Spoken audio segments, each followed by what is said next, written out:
A disclaimer first of all. So what I've kind of come through is that these are scenarios I've come up with.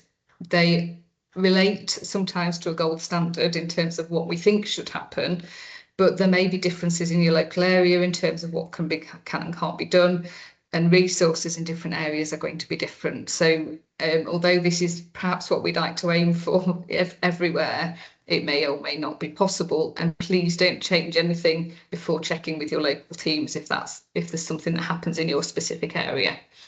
Having said that, the National Genomic Test Directory should be followed in all areas. The point of that is that it's everywhere, and so the labs should all be applying the same criteria, essentially. I think my thought would be things that are obvious.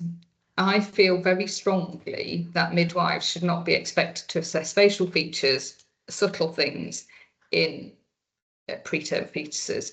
They are difficult enough to assess by a trained pathologist, and for us in the genetics meeting, when we look at these fetuses, it's difficult enough for us to decide what's normal and what's abnormal in preterm fetuses.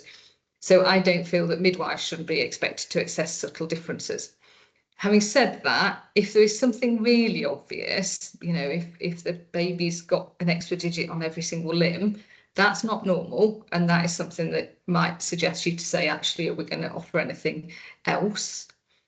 If you've got things that are very obvious, cleft palates, cleft lips, and most things that will have been picked up on scan, but if they haven't, on their own, they might not be significant, but with another anomaly, so a neural tube defect and an obvious other anomaly, missing or deformed limbs, you know, ambiguous genitalia in a later trimester baby, not the early ones are really difficult to distinguish. So I think there's a lot of concern that people are having to assess fetuses and decide which ones are likely to be genetic or not.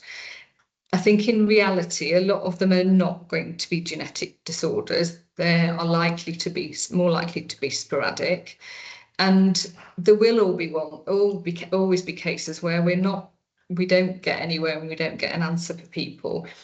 And even if you see something subtle but it's documented, that can be useful later if we're looking back. But I think we just have to cope. Sometimes they will actually, we don't know the cause, and sometimes these things just happen, and sometimes it's the body's way of realizing there's something going wrong, and so nature's way has occurred.